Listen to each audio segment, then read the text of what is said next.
He didn't even flinch when he ignored her calls. Victor Bellarosa stood in a hotel suite that cost more per night than most people earned in a month, and he watched his phone light up with his wife's name 7 times in 20 minutes and did nothing. Sienna Vale pressed her lips to his shoulder, and he set the phone face down on the marble nightstand like it was a piece of junk mail. Like Elena was a piece of junk mail. 7 years. 3 miscarriages she'd survived without him in the room. A dozen funerals where she stood beside him and smiled at men who wanted her husband dead. 7 years of holding the Bellarosa family together with her bare hands while Victor made decisions that should have destroyed them all, and he couldn't answer one call. Across the city, Elena sat at their bedroom window and watched the rain destroy the garden she'd planted herself, and she understood with a clarity that felt almost surgical that her husband was not stuck in traffic. She set the phone down. Then she noticed the envelope on her pillow. She hadn't put it there. No one on the household staff would have dared enter the master bedroom after 10 without her permission. The envelope was plain white, no markings, unsealed. Inside, a single USB drive and a folded photograph. Elena almost didn't open the photograph. She almost left it on the nightstand and went to bed. Instead, she unfolded it, and whatever remained of her composure quietly exited the room. If you've ever stood in a moment where the ground beneath your entire life simply disappears, where everything you believed turns out to be architecture built on sand, then you already know what Elena felt when she looked at that photograph.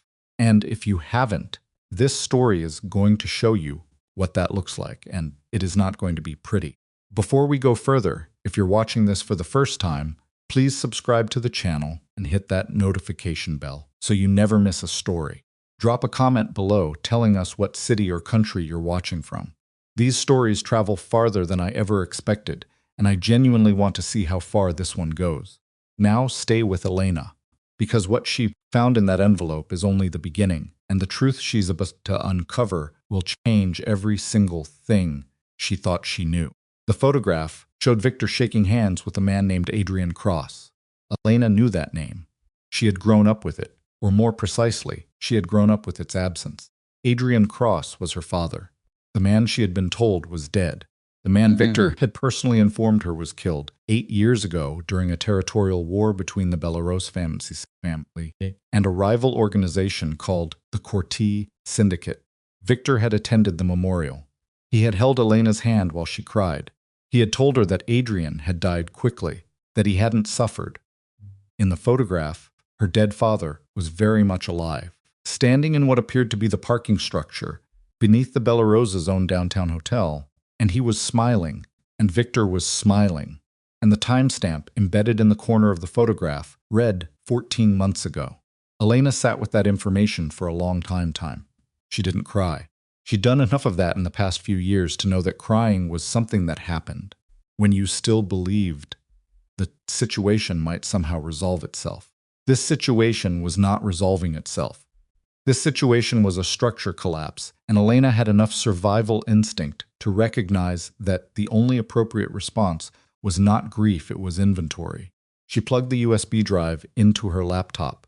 What she found took her nearly 2 hours to work through, because the files were dense, and some of them were coded in a shorthand she didn't immediately recognize.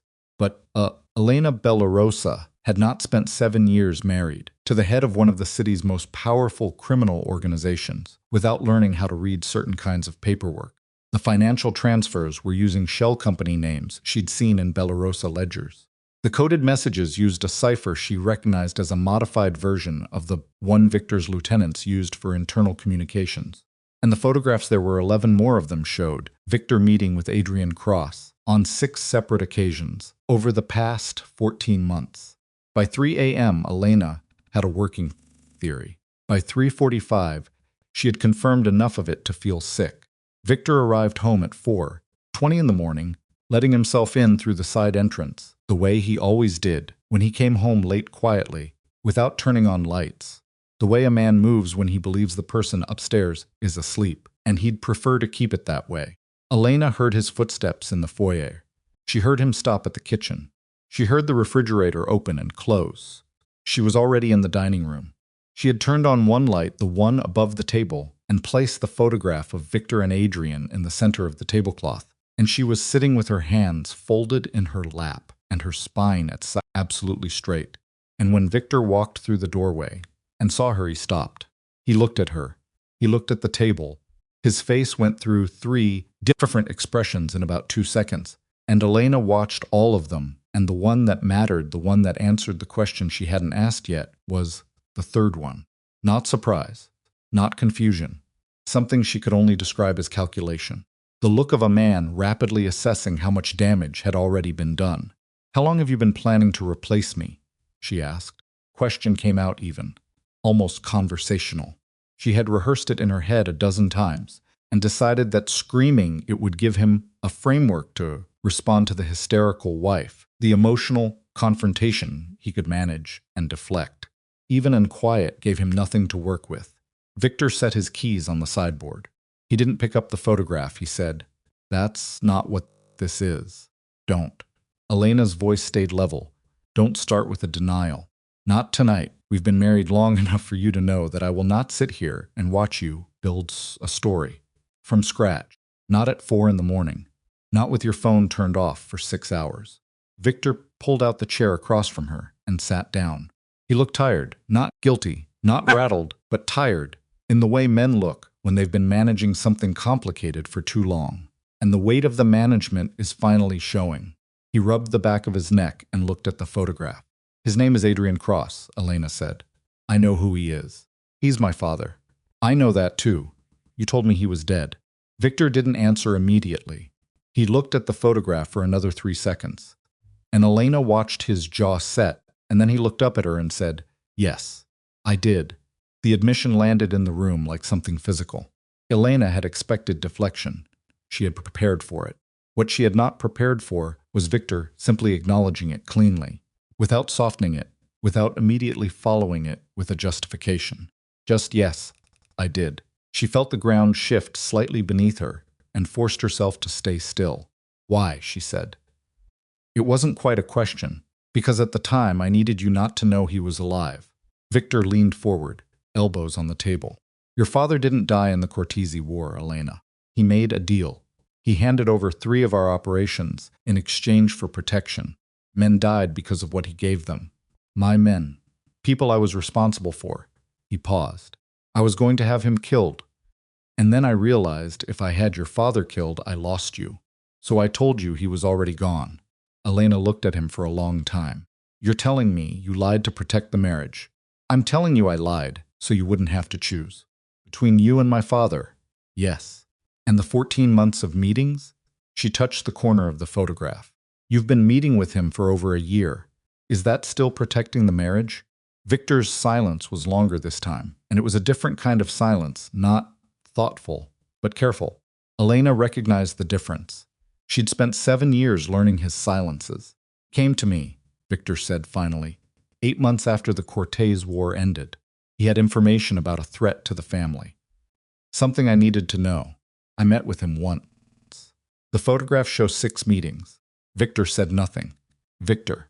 Elena pressed her fingers flat against the table. "I am sitting here at 4 in the morning with evidence that you have been meeting with my supposedly dead father for over a year. And Sienna Vale's name is in 2 of these file transfers. And I need you to tell me what is actually happening. Because right now the story I am assembling in my head is significantly worse than whatever the truth is." Something moved through Victor's expression, something she couldn't quite name. He said, "Sienna is not part of this." Elena looked at him. "She's not part of this," he repeated. "She's in the files. She was used as a contact point. She doesn't know what she was carrying." Elena absorbed that. "So she's a courier, something like that, and you're sleeping with your courier." The silence that followed that sentence was a different animal entirely. Victor didn't answer. He didn't need to. The fact that he sat there and absorbed it without immediately denying. It was all the confirmation Elena needed. Pushed her chair back and stood up. "I'm not doing this tonight," she said. Not loudly, not with particular heat. Just factually, the way you announce a decision that's already been made. "I'm going upstairs. In the morning, you're going to tell me the full truth. Not the version of the truth that protects your interests. Truth. And then we're going to figure out what happens next." Victor said her name. She stopped in the doorway but didn't turn around. The file on that drive, he said. Where did it come from? Elena looked at the wall in front of her. It was on my pillow when I came upstairs tonight. She heard Victor stand up from the table. She heard the specific quality of silence that meant he was very carefully not reacting to something. Someone put it there, she said. While the household staff was on their rotation. While you were gone, someone walked into our bedroom and left it on my pillow. She paused.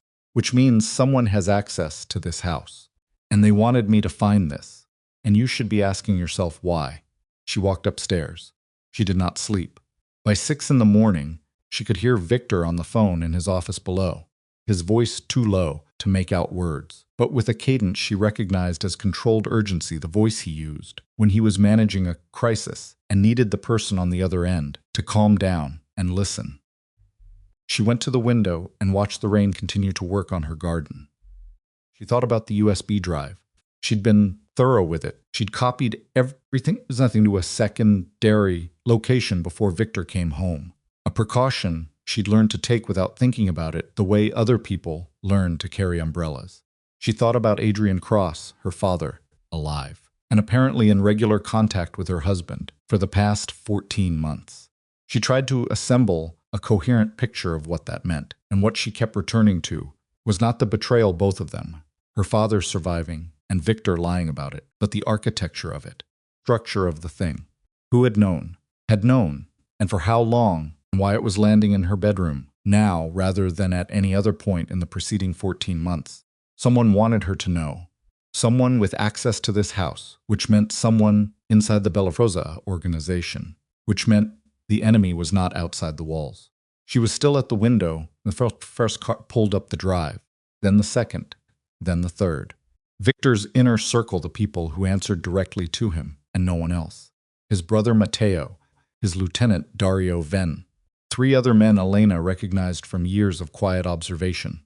They moved quickly, heads down, against the rain, and the energy coming off them was the specific kind of tightly wound urgency that Elena had learned to read as, something has happened, and it is not small. She went downstairs. Victor was in the front room. He looked up when she came in and made a small motion toward the hallway, the universal gesture for not now. But Elena didn't stop walking. What happened? She said. Elena. Happened. Dario Venn looked at Victor. Victor looked at Elena. Something passed between them, not a decision, exactly, but an acknowledgement that she was not going to be managed this morning.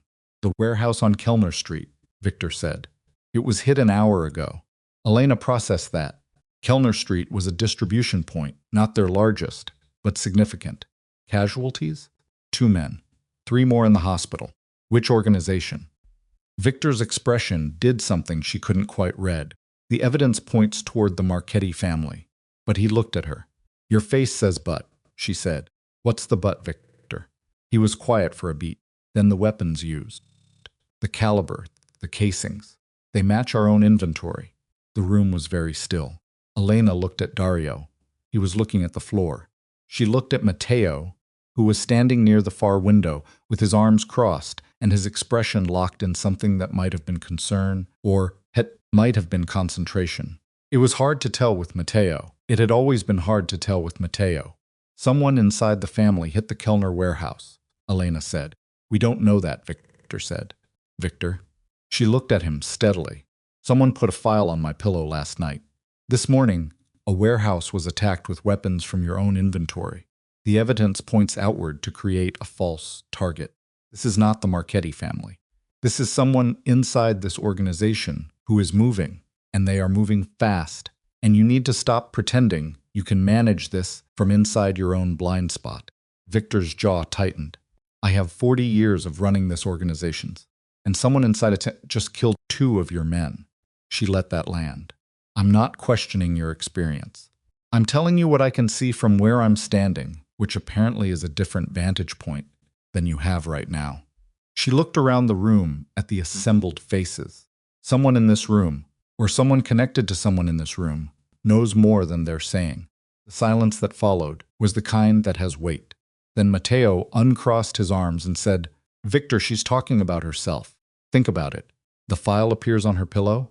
The warehouse gets hit the same night. She's been sitting on information about the cross meetings for months. She knew exactly when to surface it. Elena looked at her brother-in-law.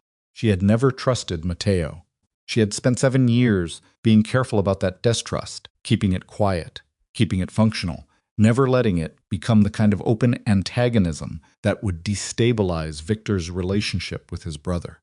She had managed it carefully, the way you manage a chemical that is stable at room temperature but volatile under pressure. She looked at Matteo and understood that this was the pressure.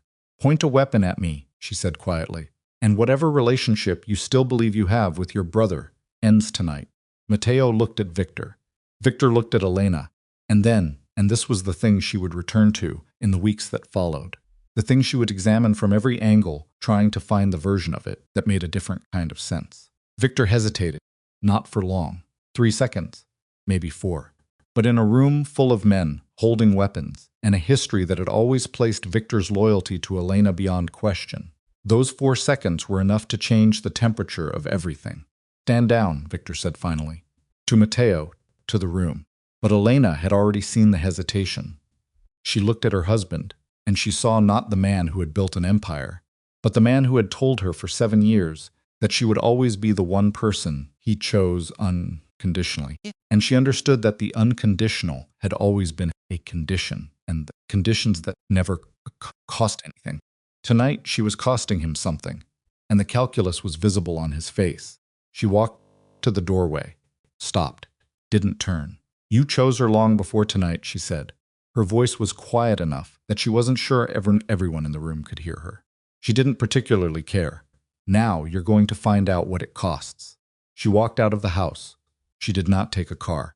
She walked through the rain to the end of the drive, where one of the staff kept a personal vehicle, an arrangement she'd quietly established 2 years ago, a small practical precaution she'd never expected to actually use. She drove 6 blocks before pulling over and calling the one person she trusted to answer at 6:30 in the morning, without asking unnecessary questions. Her attorney. Her own attorney. Not the family's, a woman named Charlotte Rowe, who had been Elena's lawyer since before the marriage, and who had an arrangement with Elena that Victor knew nothing about. "I need the secondary location," Elena said, when Charlotte picked up. Charlotte said, "How long do you have?" "I don't know yet." "Are you safe?" Elena looked through the rain-streaked windshield at the city beginning to wake up around her. For now, she drove. Behind her, inside the Bellarosa estate, Victor was already ordering a lockdown of every family operation in the city. He was already pulling security footage. He was already making the kinds of decisions that powerful men make when they realize the ground beneath their power has been destabilized, fast, aggressive. Certain, because certainty is the thing that holds the structure together when the structure is already cracking. He was doing all of that. What he had not yet done was check the study.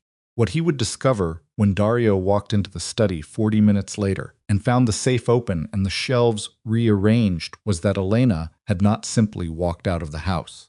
She had walked out of the house carrying the original Bellarosa financial ledger. Not a copy, the original. The physical record that contained the names, account numbers, transaction histories, and contact information for every corrupt politician, every compromised police official, every bought banker, and every crime lieutenant who had a financial relationship with the Bellarosa empire. The document that, in the wrong hands, could dismantle everything Victor had built, or depending on who was holding it, could protect it. Dario's voice, when he called Victor into the study, was the voice of a man delivering information he genuinely wished he didn't have. Victor stood in the doorway of the study and looked at the empty shelf and said nothing for a very long time. Then quietly, with the kind of restraint that comes not from calm but from the forced suppression of something much larger, "Find her." And 40 seconds later, when he reviewed the exterior security footage and saw not Elena walking to a staff vehicle, but a different feed, an angle he hadn't immediately checked. From the camera covering the east fence line, he saw one of his own men, following her at a distance of approximately 30 yards, moving with the deliberate, unhurried pace of someone who already knew where she was going, not escorting her, following her. Victor watched the footage and stood very still and understood that Elena had not run. She was being hunted. and someone in his organization had given the order. Victor watched the footage 3 times. Not because he didn't understand what he was seeing.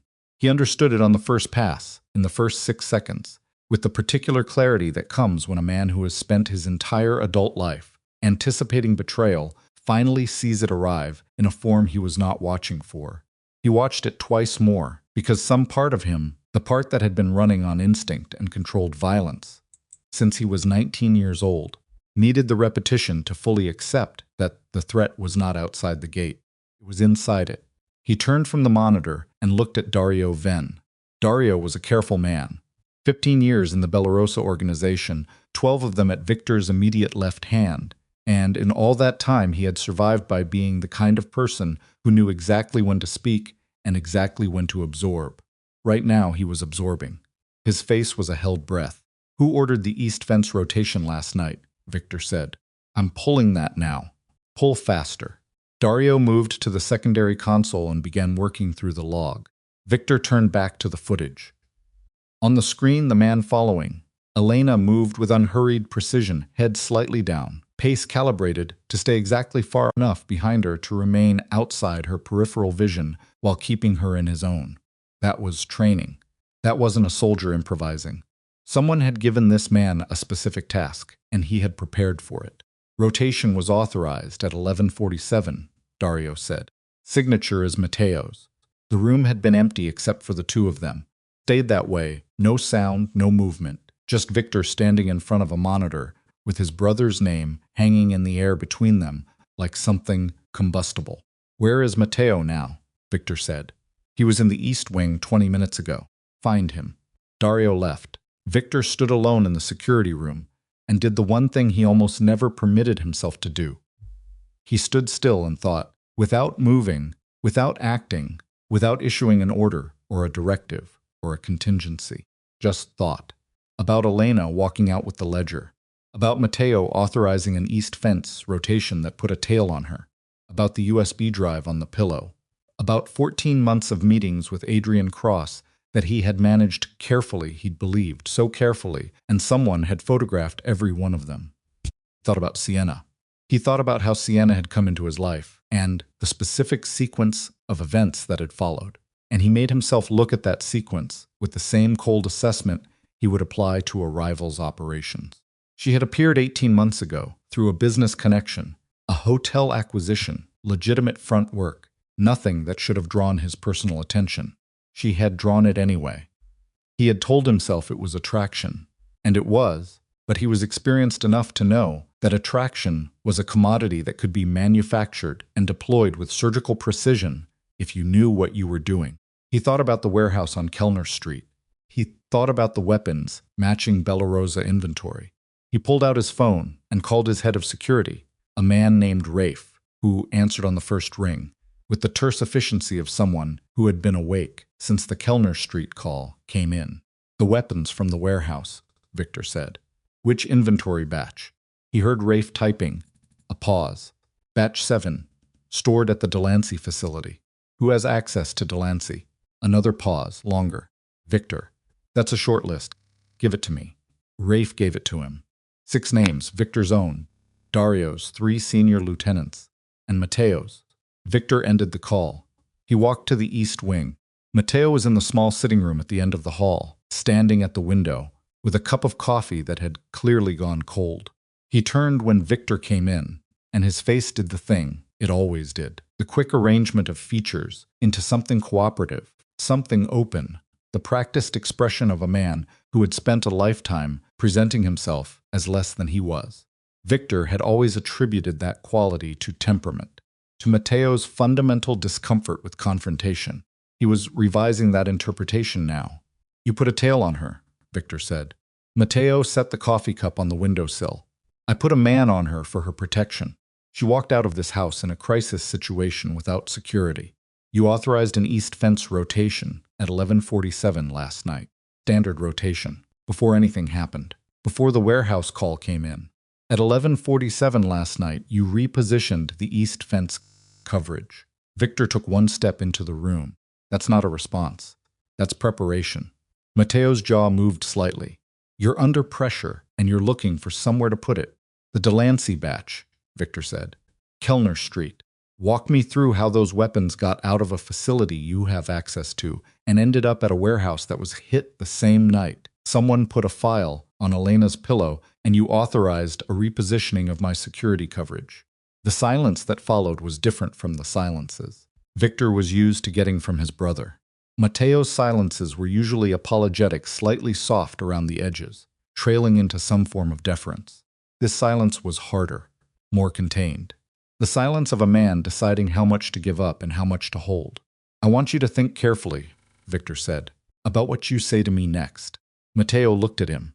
Something moved through his expression, not quite fear, not quite defiance, but the specific tension of a person caught between two pressures of roughly equal magnitude. There are things happening in this organization that you don't have the full picture on, he said. Then give me the picture. It's not that simple. Simple. Victor's voice stayed even. That was the thing about Victor Bellarosa. At the edge of his patience, he didn't get louder. He got quieter. And everyone who had been in proximity to him long enough knew that the quiet was the warning. You are my brother. You have been in this organization since you were 16 years old. Whatever you have done, whatever you have gotten yourself into, you tell me now, while I'm standing here asking, or I find out another way. And if I find out another way, there is no conversation. Mateo looked at the cold coffee cup, at the window, at the rain that was still coming down on the garden, and the drive and the city beyond the gate. She's not what you think she is, he said. Victor waited. Sienna. Mateo turned back to him. She didn't stumble into your orbit by accident, Victor. She was placed there. The hotel acquisition, the one she came in through. I've been trying to trace who actually initiated that deal for 6 months. Paper trail goes through 4 different holding companies before it disappears. Victor's chest was very still. Who put her there? I don't know who's at the top of it. Mateo's voice had changed. The careful management of it had dropped slightly, and underneath was something that sounded, to Victor's ear, genuinely frightened. But she's been collecting information about the family finances, about your contacts. She's been asking for specific things, access to records, names of accounts. She frames it as curiosity, as wanting to understand your world. But the pattern of what she's asked for is not random. Someone told her exactly what to look for. Victor stood in the center of the room and felt something cold move through him that had nothing to do with the temperature. You've known this, he said. I've suspected it for about 4 months, and you didn't tell me. Mateo's eyes dropped. Just briefly. Just enough. You weren't accessible on the subject of Sienna. The words hung there, honest and damning, and entirely accurate. Victor had not been accessible on the subject of Sienna. That was true. That was a thing he had to stand in front of and accept without flinching. The warehouse, he said. The weapons. I moved those weapons out of Delancey 3 weeks ago, before Kellner Street. I moved them because I found out someone had cataloged the inventory at Delancey and I didn't know who, and I wanted them somewhere else before whoever cataloged them could use that information. I didn't anticipate. Mateo stopped. His voice had gone slightly rough at the edges. I didn't anticipate that whoever I was trying to stay ahead of was already ahead of me. They used your relocation. They used my relocation. The weapons I moved ended up as evidence pointing at a Marchetti hit. Whoever did this knew I would move them. They planned around my move. Victor looked at his brother and understood that he was looking at a man who had been trying to manage something too large for him alone, had made decisions he thought were protective, and had been outmaneuvered at every step. That was not the profile of a mastermind. That was the profile of a man who was in over his head and too proud and too frightened to surface for help. It was also possible that everything Mateo had just told him was architecture, carefully constructed version of events designed to explain away his involvement while redirecting Victor's attention. Victor could not yet determine which one it was. You're going to stay in this room, Victor said. You're not going to make any calls. You're not going to contact anyone. When I have more information, I'll come back. Victor Minus. This is not negotiable. He moved to the doorway. Stopped. The man you put on Elena. Where is he now? Mateo's face tightened. I lost the signal on his comm 40 minutes ago. Victor left the room. He found the man of one of Mateo's secondary soldiers, a young guy named Ferris who'd been with the organization for about 8 months. He found him 3 hours later through a combination of phone tower data and a contact at the City Transport Authority who owed the Bellarosas a favors he'd been sitting on for 2 years. Ferris had followed Elena's vehicle to a neighborhood on the eastern edge of the city and then gone quiet. Victor sent 2 of his most trusted men to the location. They found Ferris in a parking structure, unconscious, zip-tied to a support column, his comm equipment stripped. He had a bruise across the left side of his face, consistent with being hit quickly and, from behind, by someone who knew what they were doing. There was a note cable-tied to his wrist, written on a plain index card in Elena's handwriting. Victor recognized it immediately, the particular forward lean of her letters, the way she formed her sevens. The note said, "I know he was following me. I know who sent him. Stop looking for me until you're ready to tell me the truth about all of it. Not pieces, all of it." Victor read the note twice, folded it, put it in his jacket pocket. His men asked him what they should do with Ferris. Take him to the medical facility. He's not a target. Victor looked at the parking structure, around him the concrete columns, the water stains, the particular anonymous grayness of a place designed to be invisible. Elena had brought a man twice her weight to this place and neutralized him and left a note. He had a sudden vivid memory of watching her, in the first year of their marriage, quietly and efficiently handle a situation at a charity function where a man had made the mistake of grabbing her arm, the speed of it, the absolute economy of her response, the way she'd been smiling again, before anyone else in the room fully processed what had happened. He had married someone formidable and spent 7 years treating her like furniture. He got back in his car and drove toward the city center. Sienna called him at noon. He almost didn't answer. He sat in the car outside the restaurant where he was supposed to be meeting a legitimate business associate and looked at her name on the screen and felt, for the first time, the specific texture of what he was actually looking at when he saw her name. Not comfort. Not the pull of something he'd chosen. Something more like a mechanism. A door that opened when you pushed it and gave you exactly what you expected. And never surprised you, never cost you anything, never pushed back. He answered. "I heard about Kellner Street," she said. Her voice had that quality it always had. Warm, slightly concerned, calibrated precisely to the frequency of what he needed to hear. "Are you all right?" "Where are you?" he said. A brief pause. "At home." "Why stay there?" He paused. "I need to see you this afternoon. There are things I want to talk through, of course." The warmth in her voice didn't change. That was the thing it never changed. Not in pitch, not in texture. He had found that consistency comforting for 18 months. He was finding it something else entirely now. He ended the call and sat in the car for a moment longer. Matteo had said, "She's been collecting information. The pattern of what she's asked for is not random." Victor thought about what Sienna had asked him over the course of 18 months. Questions that had seemed like intimacy, a woman wanting to understand the man she was with, wanting to see behind the public face of the empire. He thought about the specific questions, the ones about the legitimate holding companies, the ones about which politicians were most directly connected to the family's protection structure, the one, 3 months ago, about whether the financial ledger was kept physically or digitally, which he had answered without thinking twice, because it had seemed like the kind of idle curiosity that a woman in her position would naturally have. He pressed his hand flat against the steering wheel. He had given her the ledger's existence. He had confirmed it was physical.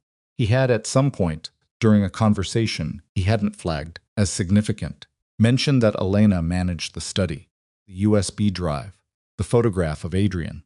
Someone had delivered it to Elena's pillow, knowing exactly what it contained and exactly what Elena would do with it.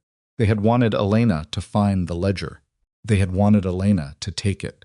Victor sat with that and followed it to its logical end, and what he found at that end was cold and clear, and extremely unpleasant. Someone wanted the ledger out of the Bellarosa state, and they had used Elena to move it. And Elena, who had walked out of the house believing she was reclaiming agency in a collapsing marriage, was currently in possession of a document that made her a target for every entity connected to the Bellarosa empire. She didn't know she was being used. She thought she was the one making the move. He called Dario. "I need everything we have on Sienna Vale's financial background. Not the surface layer, the actual structure. Who funds what? where the money originates. I want it in 2 hours. That's a fast pull, I'm aware. 2 hours, Dario.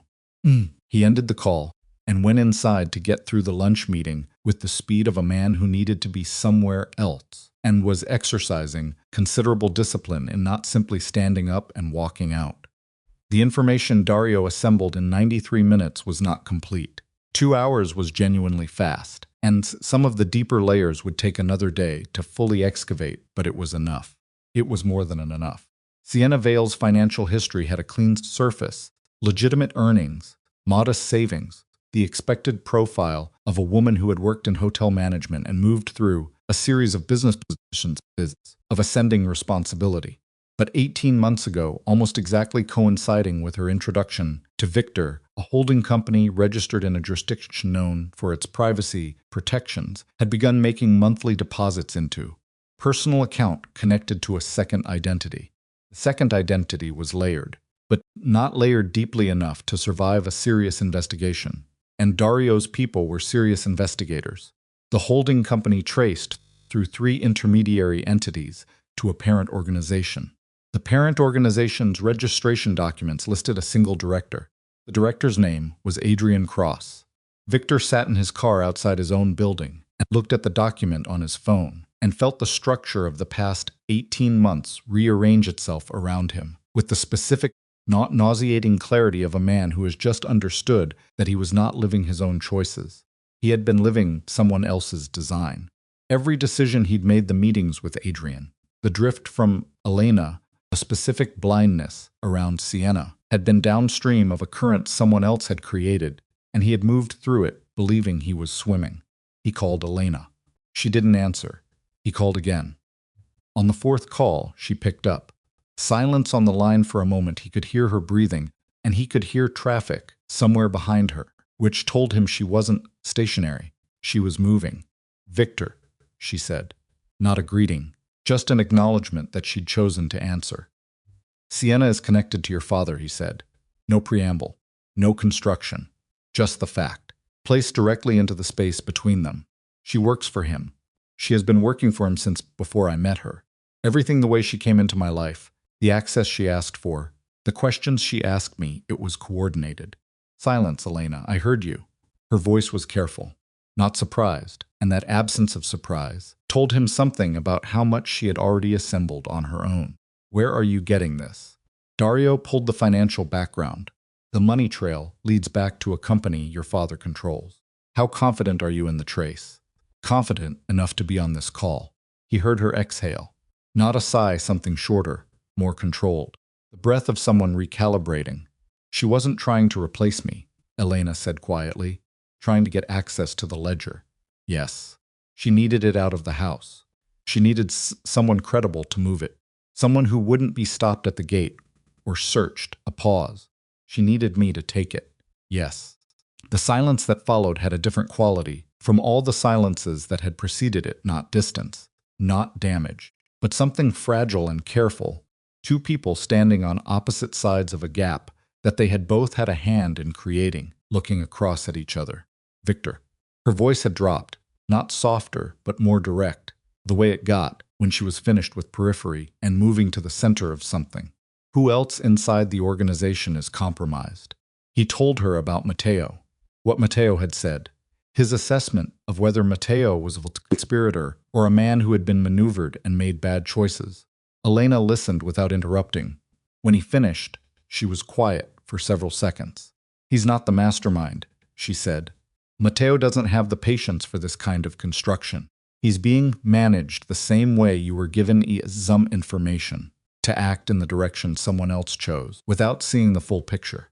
That's my read as well. Which means we have a problem," she said. "Because if Matteo is a partial piece, and Sienna is the operational layer, and my father is the origin, there's a 4th layer we haven't identified. My father doesn't execute anything directly. He builds networks and lets them run. Someone is running this on the ground, Victor. Someone we haven't named yet." Victor sat with that. "Let it settle. Come back," he said. "Not yet. Not yet. Firm. Clean. Not angry. Just decided. I still have the ledger. Right now, the ledger is the only thing that means I'm a necessary conversation. rather than an inconvenient complication. When I walk back through that gate, I walk back with every piece of information I currently have, and I walk back on my terms, not yours.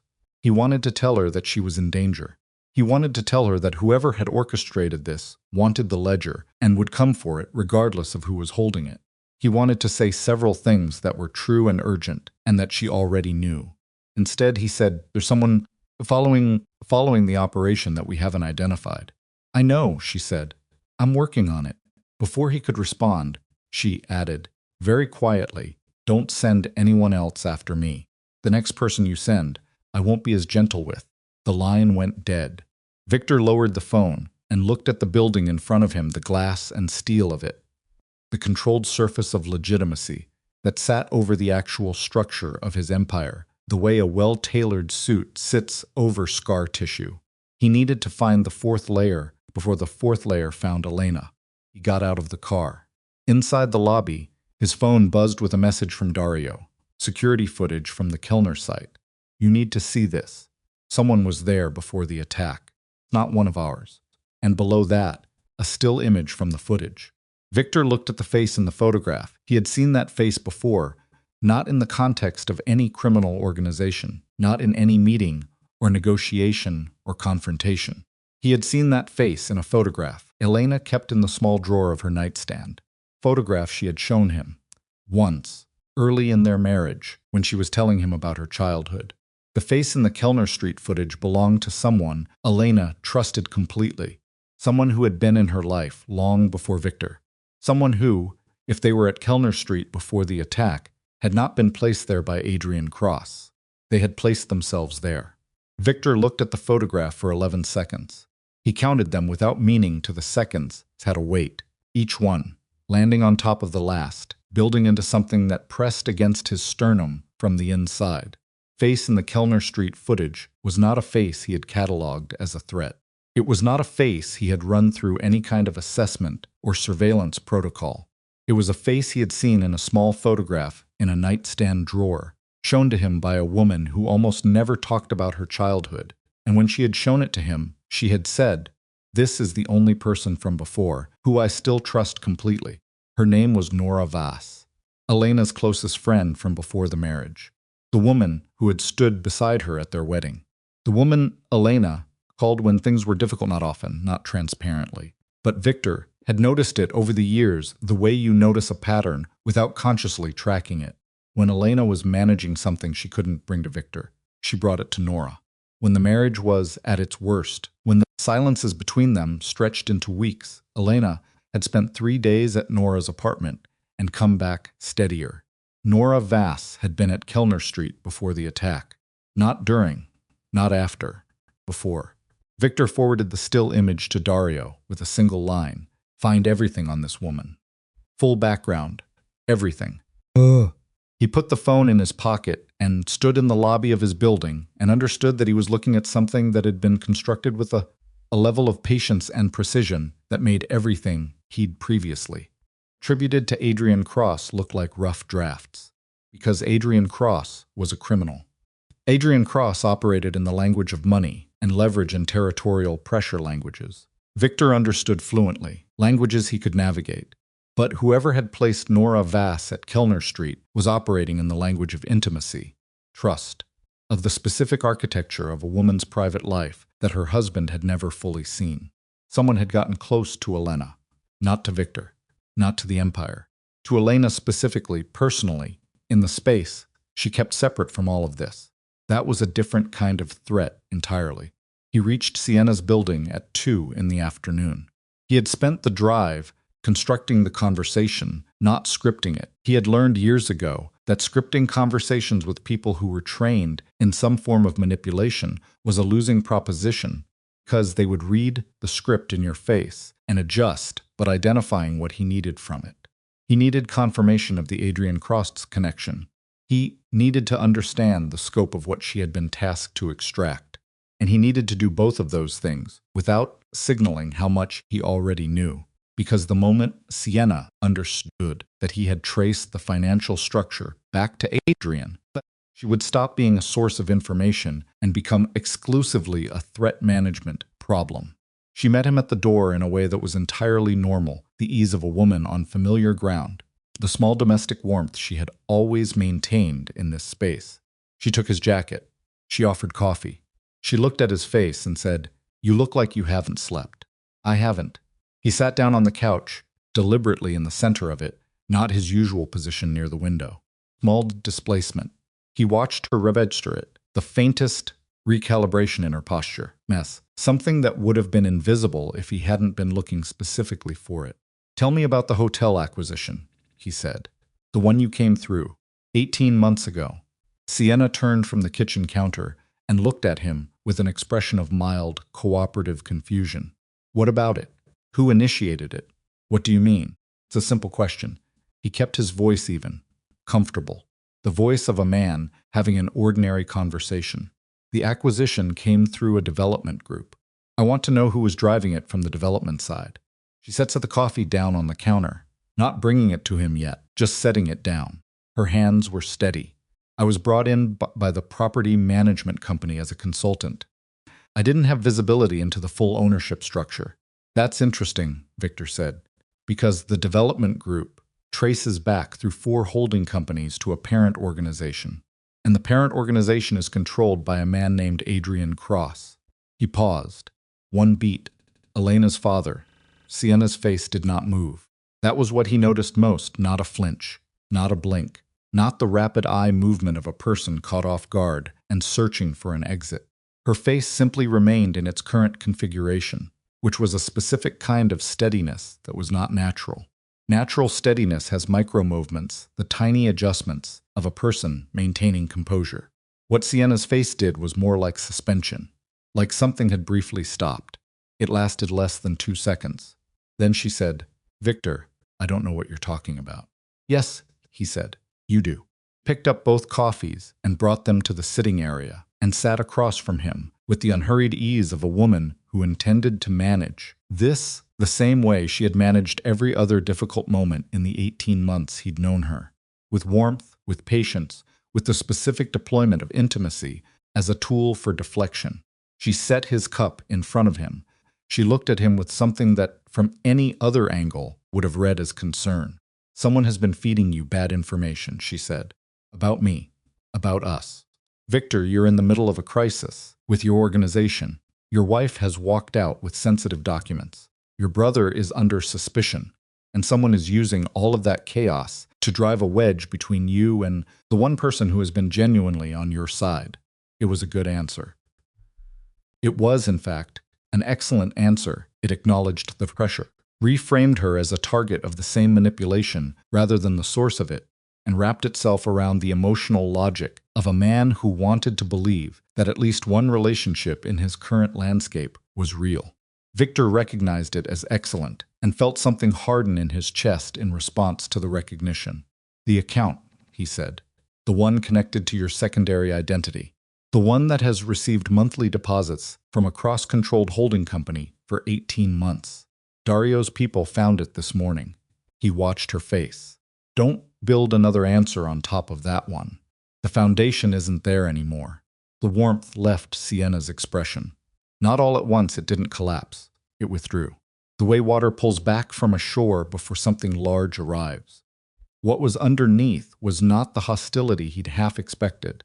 It was something quieter, and in some ways more unsettling, a kind of cool assessment, the face of a person recalculating from a new set of parameters. She set her coffee cup down carefully. "How much do you know?" she said. "Enough." "That's not an answer." "No," he agreed, "it isn't. Which is why you're going to fill in the rest." She looked at him for a moment. Then she leaned back slightly, a shift in posture that was almost a concession, an acknowledgement that the performance layer had been retired, and said, "I was contracted 18 months ago to establish proximity to you and facilitate access to the family's financial infrastructure, specifically the ledger, the physical record, by Adrian Cross, through intermediaries. I never met him directly. What were you supposed to do with the ledger?" "Extract the core data, specifically the political and law enforcement contacts, the names of every official connected to Bellarosa protection. That information, in the right hands, could be used to dismantle those relationships to strip the organization's legal cover and leave it exposed. Victor absorbed that, and then Sienna looked at him. And then a coordinated series of prosecutions. Law enforcement contacts who thought they were protected would suddenly find their names in the hands of federal investigators. Without the political cover, the legitimate business structure collapses. The legitimate structure, the underground operations, become indefensible. She paused. The Bellarosa empire doesn't get taken over. It gets taken apart. The room was very quiet. Elena, Victor said, using Elena to move the ledger. That was the elegant part. Sienna's voice had taken on a different quality, not pride, exactly, but the flat professional acknowledgement of a plan well constructed. She would move it voluntarily. No theft, no forced extraction, no evidence of external involvement. A wife removing a document from a household she had legitimate access to in response to a marital crisis. Untraceable. And she would hold it somewhere outside the estate, which meant it was outside your security perimeter. Where was she supposed to bring it? Sienna said nothing. Where? He repeated. I don't know the specific location. I was told the retrieval would be handled by a separate team. She paused. A team that was already positioned close to Elena. Someone she trusted. Victor put it together in the moment she said it. He already had the piece Nora Vass, Kellner Street. The face in the nightstand photograph and Sienna's words dropped into the structure he'd already begun building and completed it. Stood up. Victor, we're done. He picked up his jacket. You're going to stay in this building. You're not going to contact anyone. You're not going to leave. He looked at her with an expression that was not angry. Anger was too hot, too combustible for what he was feeling, which was colder and more specific than anger. If you attempt to contact anyone or leave this building before I come back, the next conversation you have will not be with me. He left. He called Elena 3 times on the way down in the elevator. She didn't answer. He called Dario, Nora Vass, whatever you have. Now Dario's voice was tight. I was about to call you. She doesn't exist, Victor. The identity is clean on the surface, 7 years of documentation, employment records, apartment lease, the works, but it was constructed. The original identity underneath it traces to an operative who worked for a private intelligence firm that was shut down 4 years ago for conducting unauthorized surveillance on government officials. Who was the firm's primary client? A pause. The records were sealed as part of the shutdown. But one of the firm's known associates, someone who did contract work for them in the 2 years before the shutdown, his name comes up in the Cross network. She's not Cross's, Victor said. She's something else. He pushed through the lobby door into the street. She's been positioned next to Elena for 7 years. 7 years, Dario. That's not Adrian Cross. Adrian Cross didn't start building this 7 years ago. He was still underground 7 years ago. The pause on the other end of the line had a different quality this time, the pause of a man arriving at a conclusion he didn't want to arrive at. Someone was running this before Cross got involved, Dario said. Someone used Cross. The way Cross used Sienna. The way Sienna was using me. Victor stood on the pavement outside his building in the cold afternoon air and felt the full architecture of it settle around him. There is a level above Adrian Cross, and Nora Vass works for it. Victor. If Elena is with Nora Vass right now, he was already moving toward the car. Elena had been with Nora for 2 hours before she understood that something was wrong. Not wrong in any dramatic immediate sense. There was no moment of sudden revelation. No single thing that flipped the picture. It was an accumulation, small things, the kind of things you notice, without consciously deciding to notice them. The way Nora had known exactly where Elena was driving before Elena told her. The specific questions she asked, about the ledger, not general questions, not the questions of a worried friend trying to understand the scope of the crisis, but precise, operational questions about what Elena had confirmed was in it, whether she'd copied it digitally, whether anyone else had seen it.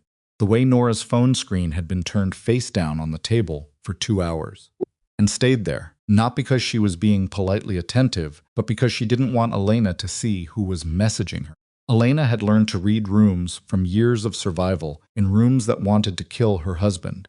She had learned to read people from a longer stretch of time than that.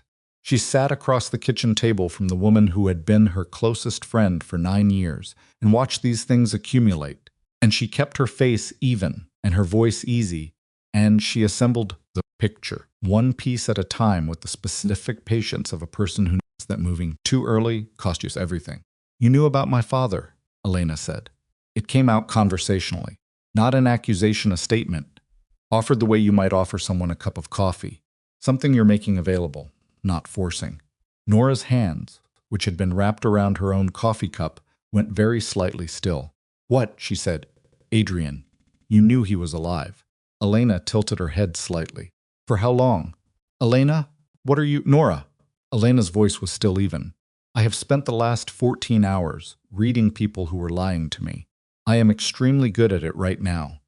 Please don't make me do it with you."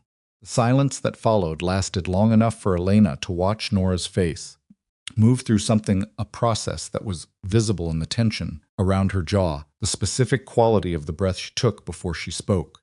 Process of a person deciding how much the situation has already cost them, and whether the remainder can be salvaged. 4 years, Nora said. Elena felt it land. 4 years.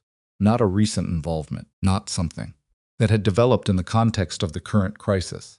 4 years of sitting across from her at dinners, and calling her on bad nights, and standing in the specific geography of her intimate life. 4 years of that while working for something that wanted to dismantle everything Elena had built, and everyone Elena had, however imperfectly, chosen. "Who do you work for?" Elena said. "It's complicated." "It isn't." Elena set her coffee cup down, with a care that was more deliberate than the action required.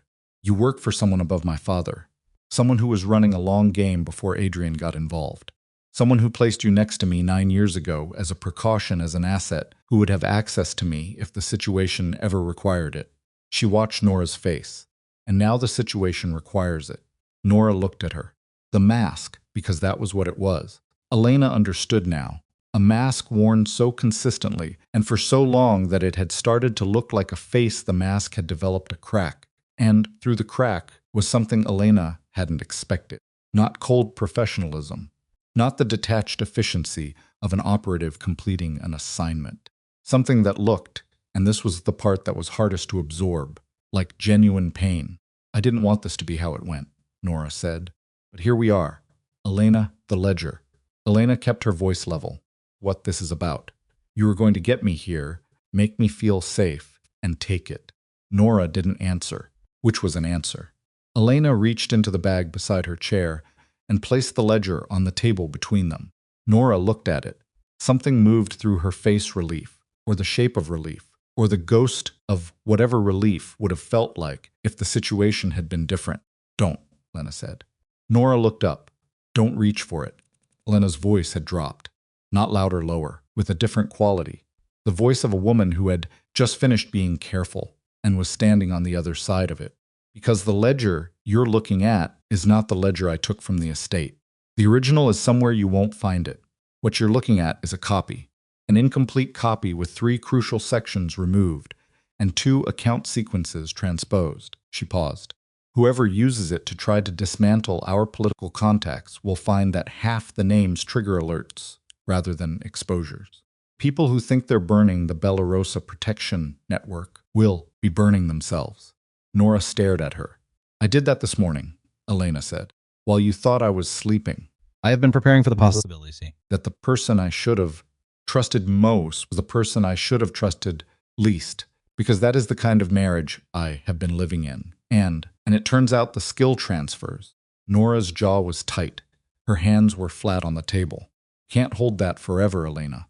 The people I work for, tell me who they are, will come for you regardless of what's in the ledger." This was never only about the financial records. The records were a mechanism. What this is actually about is the message. The message that the Bellarosa organization is no longer protected, that its intelligence can be extracted, that its structure is penetrable. Once that message exists, the empire doesn't need to be destroyed from the outside. She paused. It destroys itself. Every faction that's been waiting for a crack will push through it simultaneously. Senna sat with that. The room was very quiet, the specific quiet of an afternoon in a city apartment, traffic a blur in the background, the refrigerator cycling on somewhere in the kitchen. "Who?" Elena said again. Quiet and absolute. "Give me a name." Nora looked at her for a long moment. The pain was still there, behind whatever professional calculation was running. Elena looked at it and felt something in her chest that was complicated the grief of a betrayal that had been 9 years in the making, the strange, terrible thing of losing someone you had never actually had. His name is Carver, Nora said finally. Daniel Carver. He runs a private intelligence operation, no public profile, no government affiliation, at least not on paper. He's been building a position to take over the city's underground infrastructure for 6 years. Not to run it himself, to control who runs it. Installed leadership, bought completely answerable to him. She looked at the ledger on the table. The Bellarosa Empire is the last piece he doesn't control. And my father. Your father came to Carver 3 years ago. He wanted revenge on Victor, and he wanted you installed as the family head. Carver gave him the infrastructure to pursue that. In exchange, Adrian agreed that after the transition, the new Bellarosa leadership would operate under Carver's framework. Nora's voice had gone flat and factual, the voice of a debriefing. Adrian thought he was using Carver. He wasn't. Carver let him think it, because Adrian's motivation getting to Victor through you was useful. Elena looked at the table, at the false ledger sitting there between them. Where's Carver now? She said. He's in the city. He's been in the city for 2 weeks. Nora paused. Elena, he knows you took the ledger. He knows you're here. He has people outside this building right now. Elena looked up. I was supposed to signal when I had the ledger, Nora said. I haven't signaled, which means in approximately. She glanced at the clock on the wall. 12 minutes. They're going to assume something went wrong and come in regardless. Elena stood up from the table. The exit, she said. There isn't one that isn't covered. There's always one that isn't covered. Elena picked up the false ledger and her bag. She looked at Nora, one long level look, the kind that doesn't ask a question, so much as take a final measurement. Are you going to stop me? Nora looked at the table, at her own hands, at the clock, at something Elena couldn't see, which was possibly the accumulated weight of 9 years of a friendship that had been a mission and had somehow, in the carrying of it, become something else as well. The bathroom window, Nora said quietly. 2nd floor. The alley below connects to the parking structure on Fell Street. There's a gap in the coverage on the north side of the alley they positioned for the main exits, not the secondary egress. She paused. Go now. You have 10 minutes. Elena moved. At the bathroom door, she stopped, one hand on the frame. She didn't say anything. There wasn't anything to say that wouldn't be either too much or not enough. She looked at Nora once more, the woman she had trusted absolutely for 9 years, sitting at a kitchen table with her hands flat and her face showing the specific exhaustion of a person who has been carrying something too heavy for too long. And then she went through the door. She was out of the building She was out of the building in 4 minutes. She called Victor while she was moving through the alley, her shoulder against the brick wall, scanning the parking structure entrance ahead. He picked up on the first ring. Nora Vass, she said, out of breath, not stopping. He's one of them. She works for a man named Daniel Carver.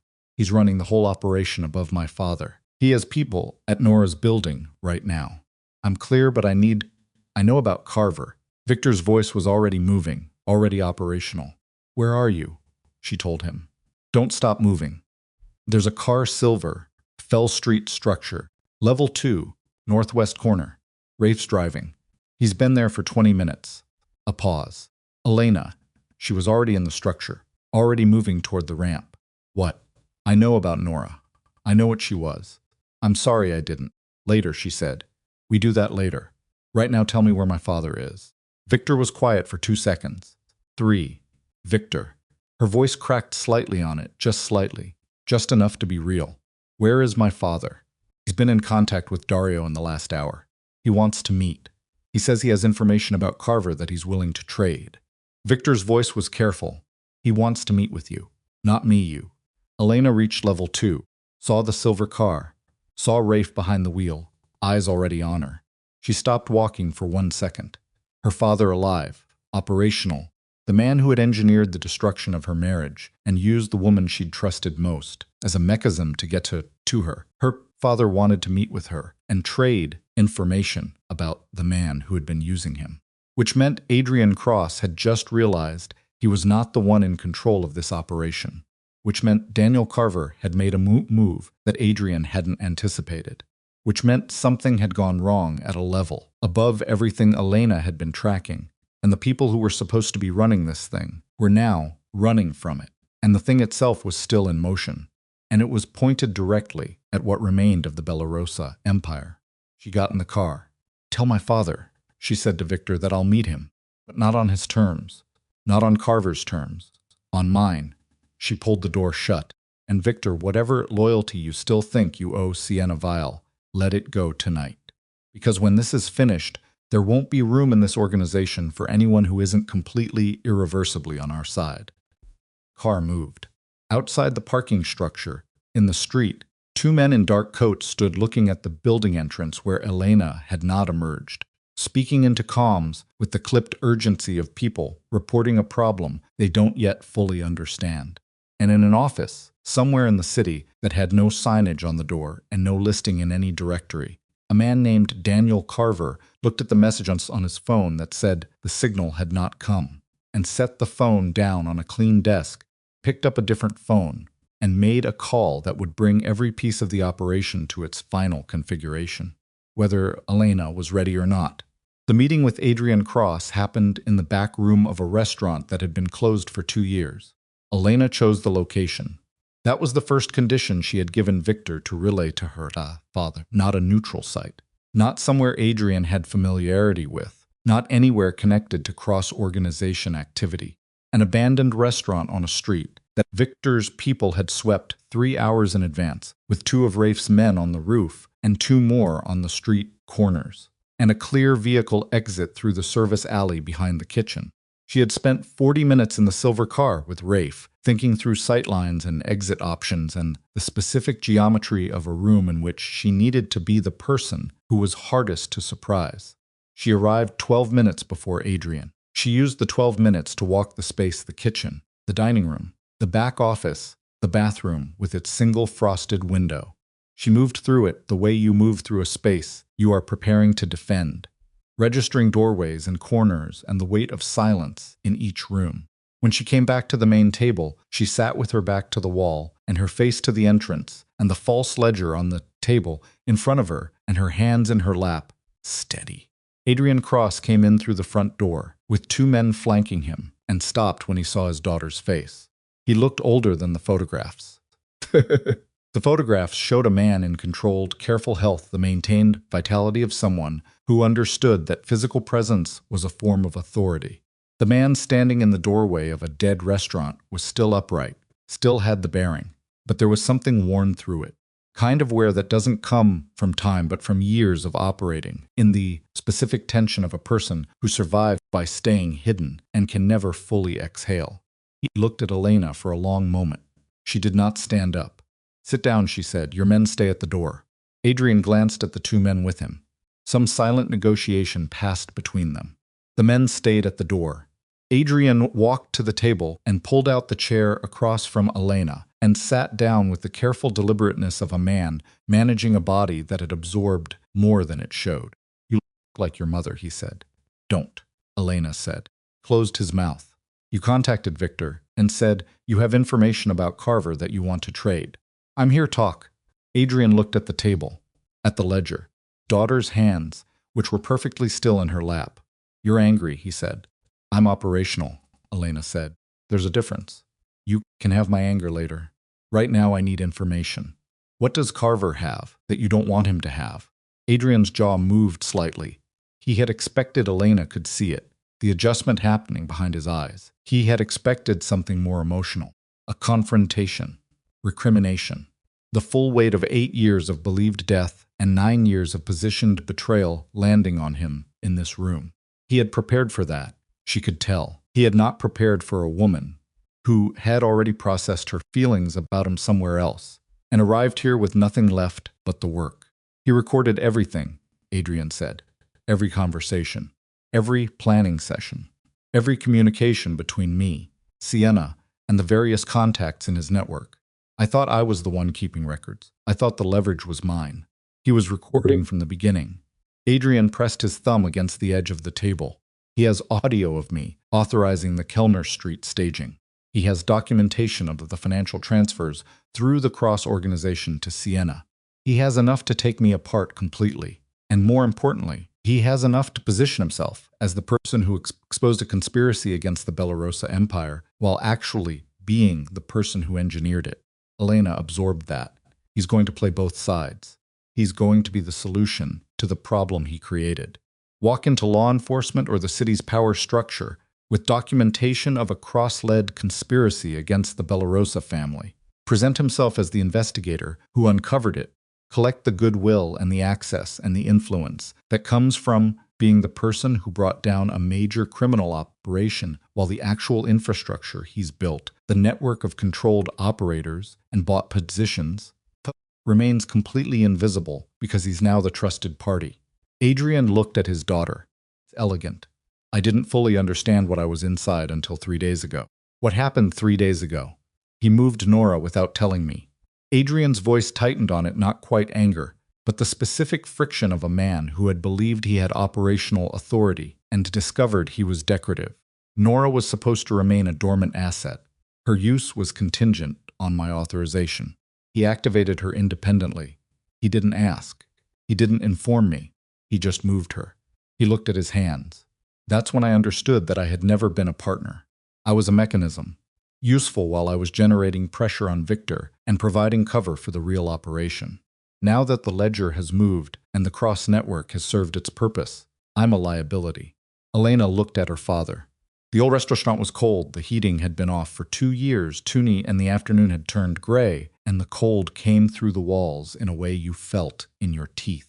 She looked at Adrian Cross, alive, across a table from her, and she felt something that was not forgiveness and not hatred, but something in between that had no clean name. The particular grief of a daughter who has spent 8 years mourning a man who chose to stay dead. "Where is Carver?" she said. "He has a facility, a legitimate front-building event space, corporate suites, used for actual business 40% of the time. On the north side, 2 blocks from the Civic Center." Adrian reached into his jacket and produced a folded piece of paper. He set it on the table.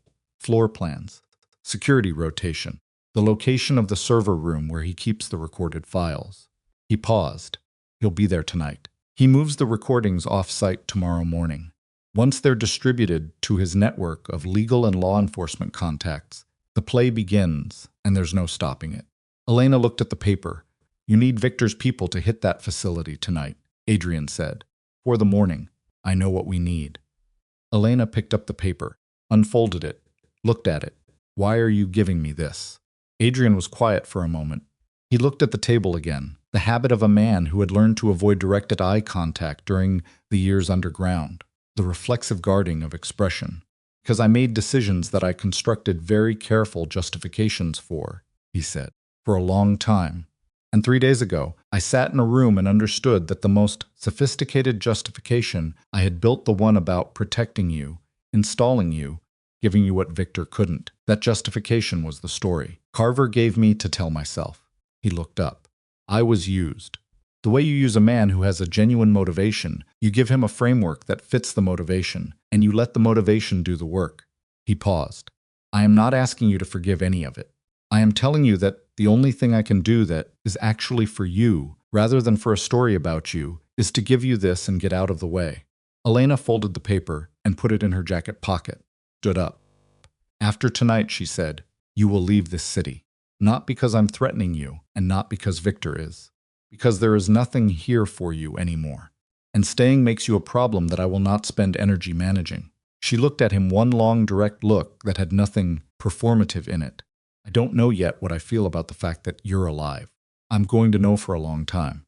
I'm not going to know for a long time, but I know that whatever it is, watching you operate in the same city where I'm trying to rebuild something." Adrian nodded, just once. The nod of a man accepting terms he has no standing to negotiate. Elena walked to the door. Victor had the operational plan assembled in 90 minutes. 14 men, the ones Dario had verified. The ones whose financial records showed no anomalous deposits. The ones who had been with the organizations long enough to have demonstrated loyalty under conditions that tested it. Rafe coordinating the approach. 2 vehicles on the north side, one on the east, a fourth holding at the service entrance in the alley. The floor plan from Adrian distributed and memorized. No physical copies leaving the briefing room. Elena stood at the table while Victor walked through the approach. She had her arms crossed and her eyes on the map, and she interjected twice once to correct an assumption about the security rotation timing that didn't match what she'd read in the floor plan notes. Once to point out a coverage gap on the second-floor stairwell that Victor's approach left exposed. Both times Victor looked at where she was pointing, absorbed it, adjusted. No argument, no management of her input. Just integration, clean and immediate, the way you integrate information from a source you trust. She noticed it, didn't comment on it. Sienna, she said, when the operational plan was set. Victor looked at her. She's still in her building. Yes. She has recordings too, Elena said. You said she told you she was collecting information. That means she has her own archive. Carver doesn't know how much she has or what she did with it. She paused. She could be useful tonight, or she could contact Carver the moment we move, and the whole approach is compromised. Victor said, I'll have 2 men on her building. I want her brought in. Not held brought in. Here where I can talk to her. Elena looked at Victor. She's been inside Carver's operation for 18 months. She knows things about it that aren't in Adrian's floor plans. Victor looked at her for a moment with an expression she couldn't immediately categorize. Then he nodded and picked up his phone. Sienna arrived 30 minutes later, flanked by 2 of Rafe's men. And she walked into the room with the specific dignity of a woman who has accepted that her options have narrowed, and is choosing how she occupies the narrow space remaining. She looked at Victor. She looked at Elena. She sat down without being asked. Carver's building, Elena said. The server room on the 3rd floor. Adrian's information says it's behind a biometric lock. What's the override? Sienna looked at her. Something moved through her FIS assessment, probably. The calculation of what cooperation was worth in her current position. There's a manual override panel behind the HVAC unit in the maintenance corridor adjacent to the server room. Code is 8 digits. Carver changes it on the 1st of every month. She paused. Current code is the date of the original company registration. He's sentimental about it in a way that's almost embarrassing for someone who considers himself sophisticated. Give me the date. Sienna gave it. Elena wrote it down. What else? The recordings are encrypted. The encryption key is stored separately from the files on a physical drive that Carver keeps on his person. If you get the files without the key, they're inaccessible. She looked at the table. You need Carver in the building when you go in. You can't get the key any other way. He'll be there tonight. Then you need to move fast enough that he doesn't have time to initiate the distribution protocol manually. If he gets to the secondary terminal in his office, not the server room, his personal office, on the 4th floor, he can begin distributing the files without the key. Unencrypted partials. Enough to start the process. Elena looked at Victor. He was already looking at her. 2 teams, she said, server room and the 4th floor office simultaneously. That splits the approach. I know, she held his gaze. I'll take the office. The room got quiet in a way that had texture. Elena, Victor. Her voice was steady, and there was no room in it for the conversation he wanted to have. I know the building layout from Adrian's notes better than anyone in this room. I know what Carver is trying to do, and I know why stopping the distribution is the critical piece. And I know, she paused, just briefly, that I am the person in this room he is least expecting to walk through his office door. That's an advantage. She looked around the table. Dario. At Rafe. Back to Victor, use it. Victor looked at her for 3 seconds. Rafe goes with you, he said, and 2 others. Fine. They moved at 11:47. The building was called Meridian Suites. Glass and steel, clean lines, the kind of corporate anonymity that cost a significant amount of money to maintain convincingly. The lobby was dark. The legitimate tenants kept business hours. Security desk had 1 guard, which Rafe's team handled in the parking structure. Before the approach reached the front entrance, quick and quiet, the guard zip-tied and placed in a supply closet with his radio and his phone and his dignity more or less intact. Elena went in through the surface entrance with Rafe and 2 men named Holt and Cruz. The service corridor was utilitarian concrete, overhead pipes, fluorescent lighting on motion sensors that clicked on as they moved and clicked off behind them. She had the floor plan in her head, and she moved through it without hesitation, counting doorways, navigating the turn toward the stairwell with the specific muscle memory of someone who has walked a route enough times in their mind that the body follows without waiting for instruction. The fourth floor was quieter than the floors below. Corporate carpet, recessed lighting, the particular hush of a space that was designed to communicate authority. Carver's office was at the end of the hall. The door was closed and light showed underneath it. He was in there. Elena stopped 10 feet from the door, looked at Rafe. He was a compact man, economical in everything movement, expression, the use of space. He looked back at her and gave a small nod that meant ready. She walked to the door and opened it. Daniel Carver was seated behind a desk that was the size of a small country. He was in his 50s, trim, with the kind of unremarkable face that was itself a kind of camouflage, the face of a man you'd forget immediately after seeing him, which Elena understood was not accidental. He was looking at a monitor when she came in, and he looked up, and his expression moved through surprise into something that resolved almost instantly into the particular coolness of a man who has decided that whatever is happening, he can manage it. He looked at Elena. He looked at Rafe and the two men behind her. He looked back at Elena. "Mrs. Bellarosa," he said. His voice was measured, and even the voice of a man in a meeting he had scheduled. "You're more resourceful than I gave you credit for. People keep making that mistake." Elena moved into the room. You could see the secondary terminal against the left wall, a standalone workstation, separate from his main desk setup. She positioned herself between Carver and the terminal without making it look deliberate. "The drive," she said. He looked at her. "The encryption key. You keep it on you. I need it." Carver leaned back in his chair with a quality of relaxation that was entirely performed. "You've come into my building with people, and you're asking me to simply hand over." "I'm not asking." Elena looked at him with a steadiness that had nothing theatrical in it. "Victor's team is in your server room right now. They have the override code. They're pulling the drives. What they can't do without the encryption key is make those files usable. So you have a choice: give me the key, and we walk out of here with what we came for. Or we take everything we can carry and you spend the next 18 months explaining to every faction in this city why your carefully constructed leverage suddenly has a gap in it." Carver studied her. He was running calculations, she could see it, the slight unfocus of eyes doing interior work. He was assessing the cost of resistance against the cost of concession and looking for a third option. "There isn't a third option," Elena said. His eyes focused on her. "You can't read minds. I don't need to. You've spent 6 years building something that requires all its pieces to work. The recordings are the keystone. Without them, Carver's operation is a network of relationships with no documented leverage. You hand me that key, the recordings become ours, and you go from being the person who controls this city's underground infrastructure to being a man sitting behind a desk with nothing but the desk. She took one step closer. Or you don't hand me the key, in which case we take the drives anyway. The recordings stay encrypted and unusable, and Victor's organization, which is still standing. Mr. Carver, despite 6 years of your patient effort, spends the next year dismantling every connection you've built, one contact at a time, with the full attention of an organization that is now extremely motivated." She paused. "Key is the only thing that makes tonight a clean ending. Without it, there is no ending, for either of us." The office was very still. Carver reached into his jacket pocket with 2 fingers slowly, demonstratively, and produced a small black drive the size of a thumb. He set it on the desk between them. Elena picked it up.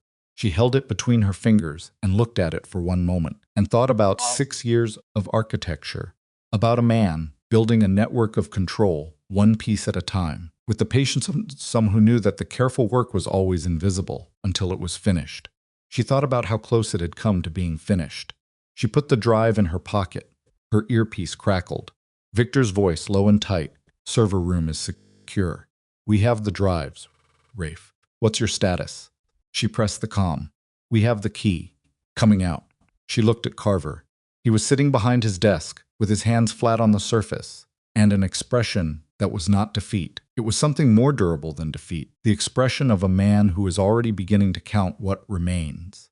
It was the expression she least wanted to see. because it meant he was not finished. It meant that whatever Carver was, he was not the kind of thing that ended cleanly. "Holt," she said. "Cruz." They moved to Carver's sides. "You're coming with us," she told him. "Not for violence. For documentation. Everything you know about your network, the contacts, the financials, the names of every person in this city operating inside your framework, you're going to provide that. All of it." She looked at him. "And in exchange, what happens to you is a conversation rather than a decision." Carver looked at her, at the door, at the two men flanking him. He stood up. They were moving toward the door when Elena's phone buzzed. She glanced at the screen. "Victor, Sienna is gone.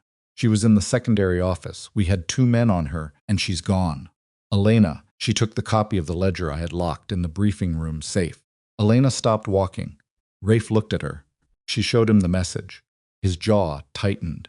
She looked at Carver, who was standing between Holt and Cruz, with his expression now doing something new, something that was almost beneath its careful surface, a smile. "You knew she'd run," Elena said. Carver said nothing. "Sienna wasn't just your operative in Victor's life. She was your insurance." Elena looked at him and felt the cold of it, the specific cold of understanding a plan 1 layer too late. If tonight went wrong, if we got the recordings and the drives, she takes the ledger and disappears. And you still have leverage. Not the recordings, us. Our financial records. Our contacts. Everything in that ledger used as a different kind of weapon. Carver looked at her with the expression of a man who has just confirmed something he wasn't certain she'd see. "Where did she go?" Elena said. The building shuddered, not metaphorically, physically. A percussion from below that moved through the floor and up through Elena's feet and into her spine. And then a second one, closer, and the lights flickered, and somewhere below them an alarm began to sound with the flat, mechanical urgency of a system that has detected something it was designed to detect. Rafe grabbed her arm. "That's the ground floor." "I know." "Victor." She had her comm already. "Victor, what's happening?" Static. Then Victor's voice, and the quality of it was different, compressed, urgent, the voice of a man in motion. "We have people coming in from the street. Not law enforcement. Armed. 4 vehicles, Elena. They were waiting. Someone called them in the last 20 minutes. She looked at Carver. He looked back at her. "Sienna," he said quietly, "has her own interests. I told you she was inside my operation. I did not tell you she was under my control." He paused. "Nobody controls Sienna Vale. I made that mistake too." The alarm got louder. Rafe pulled Elena toward the door, and she moved, because standing still was not an option. And she had known since this morning that tonight was not going to end cleanly. It had never been going to end cleanly. Clean endings were for people who had not spent the last 24 hours discovering that every layer of this thing had another layer beneath it. She ran for the stairwell with Carver's wrist in her hand and Rafe's shoulder at her back, and the sound of Victor's team fighting on the ground floor coming up through the building's bones. The stairwell smelled like concrete dust and old electrical wiring, and Elena took the stairs at a pace that was just below running, because running meant noise and noise meant position, and position was the one thing she could not afford to give away in a building where the ground floor had just become a war zone. Carver was behind her, Holt's hand at the back of his collar, Cruz covering the rear.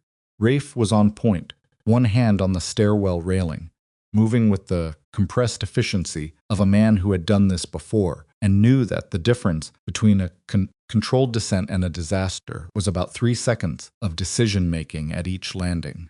3rd floor landing. 2nd. Elena could hear it now, not just the alarm, but beneath it, the specific percussion of a close-quarters fight. Short, sharp sounds. Voices giving orders and voices responding, and then a quality of silence that was not empty but held.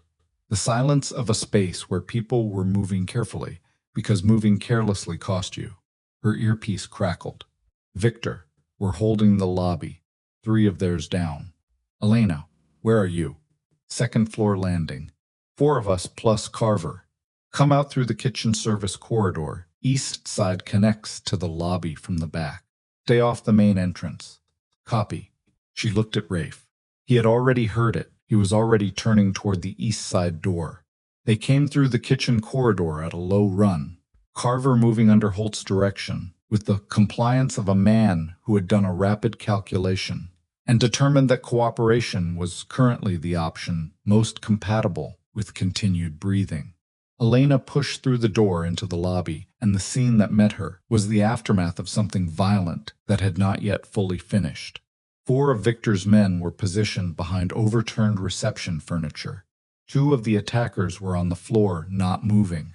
One of Victor's men, a young soldier named Parks, was sitting against the wall, with his hand pressed to his left side, and his face the specific gray-white of someone managing serious pain through will rather than comfort. Dario was at the main entrance with a weapon up, watching the street through the glass. Victor was in the center of the lobby. He looked at Elena when she came through the kitchen door. The look lasted approximately 1 second, a full inventory, fast and complete, checking for damage, and then he looked at Carver, and his expression did something that she could not call relief and could not call anger, but was somewhere between the two. "How many outside?" Elena said. "We counted 8 vehicles earlier. 4 are still active. They pulled back when we held the lobby." Victor moved toward her. "They're not retreating. They're repositioning. Sienna called them." "I know. Which means she's outside. She won't leave until she has the ledger." Elena looked at the front entrance. Through the glass, the street had the specific quality of a space that appears empty because the people in it are not moving. "She'll try to force a trade. She has the ledger, we have Carver and the drives." Victor looked at her. "You want to go out there? I want to end this tonight." She met his eyes. "All of it. Not contain it, not defer it. End it." She paused. Carver's network falls apart without the recordings, and without him actively managing it. The recordings are on the drives in your men's hands. Carver is standing in this lobby. The only remaining piece that can be used against us is the ledger, and Sienna has it. And Sienna is 50 feet from this door. Victor held her gaze for 2 seconds. "What do you need?" he said. 10 minutes, and Carver. They came out the front door, Elena first, then Carver with Holt behind him, then Victor 2 steps back and to the right. Rafe and Cruz stayed inside with the drives and the remaining men. The night air was cold and had the particular charged quality of a space that has recently contained violence. Something chemical in it, something that made the back of the throat tighten. The 4 remaining vehicles were positioned in a rough arc across the street. Engines running, headlights off, men visible at the edges not advancing, watching. Sienna was standing between 2 of the vehicles. She had the ledger under her left arm and a phone in her right hand, and she was dressed in dark clothing with her hair down. And she looked, this was the thing Elena registered before anything tactical, she looked exhausted. Not frightened, not triumphant. Exhausted in the way that people look when they have been performing something complex for a very long time. And the performance is reaching its end, and they are not sure what they are without it. Elena stopped on the sidewalk, 20 feet between them. "You took my ledger," Elena said. Her voice carried clearly in the cold air. "You took Carver," Sienna said. "Then we're even." "We're not even." Sienna's voice was level, but had something rough underneath it. "Nothing about this is even, Elena. You walked into a marriage knowing what it was. You understood the machinery. You chose to be inside it because being inside it was better than being outside it. And you built yourself a position, and you held it, and you told yourself that made you different from the rest of it." She paused. "I made the same calculation, just from a different door." Elena looked at her. "You were a contractor. I was a person who made a series of choices that started as professional and became." Sienna stopped, pressed her mouth closed for a moment. "It doesn't matter what they became. It matters to me," Victor said. He had moved up to stand beside Elena. His voice was not loud, but it carried the specific weight of a man who has been running from the truth of something and has stopped running. "What it became. For you." Sienna looked at Victor. Something in her face shifted, not softened. That would be the wrong word, but changed register. Professional surface of it briefly gave way to something underneath that was smaller and more damaged and entirely real. It became complicated, she said, in ways I wasn't supposed to let it. And then I handled that the same way I handle every complication, which is to make sure it can't be used against me. She looked at the ledger under her arm. This is insurance. That's all it's ever been. Insurance against what? Elena said. Sienna looked at her. Against the version of tonight where Carver decides that the tidiest resolution is to eliminate everyone who participated, including me. Elena absorbed that. She looked at the vehicles across the street, the men at their edges. She looked back at Sienna and understood, with a sudden clarity that rearranged several things she had believed about the past 18 months, that Sienna Vale had not been running towards something. She had been running from something, and everything she had done, the access she'd sought, the recordings she'd collected independently of Carver's archive, the insurance policies she'd constructed, was the behavior of a woman who understood that she was expendable and was determined not to be. Carver's men, Elena said, the ones across the street, they're not here for us. They're here for you. Sienna's jaw tightened almost imperceptibly. When the building operation failed, he would have recalculated. I'm the only one left who has direct, documented knowledge of his network's construction, his planning conversations, the names he never wrote down anywhere. She paused. I'm a liability. And the men across the street. He would have called them before your team was out of the building. Told them the primary objective had changed. She looked at Elena. He used your operation as cover to come for me. Let your team flush everything into the open, and then clean it all up in one place. Victor said quietly. He's still running it from custody. He's been running networks for 6 years. Without a phone, Sienna said. Custody is a setting, not a constraint. Elena looked at Victor. He looked at her. This was the piece they had not anticipated. Carver, moving Sienna up the target list the moment the server room was breached, using the chaos of the building operation as operational cover. It was elegant in the way that things designed by genuinely patient, genuinely cold people are elegant. And it meant that the men across the street were not here to fight Victor's organization. They were here to kill Sienna and anyone standing near her, recover the ledger, and disappear before law enforcement responded to the building alarm. Elena turned and looked at Holt, who was still holding Carver's collar. She walked back to Carver. She stood in front of him and looked at his face, that unremarkable, designed to be forgotten face, and said, very quietly, call them off. Carver looked at her. I don't have a phone. You don't need one. She held his gaze. These men have been with you long enough to read a signal. You know what signal to give. Give it. And if I don't, Elena looked at him. For one long moment, about every planning was testimony, about every planning conversation she witnessed and every name you never wrote down, to every interested party simultaneously. Not to law enforcement, which you might manage, to the organizations you've spent 6 years positioning yourself above. She paused. People you've been controlling don't particularly enjoy finding out they've been controlled. You know that better than I do.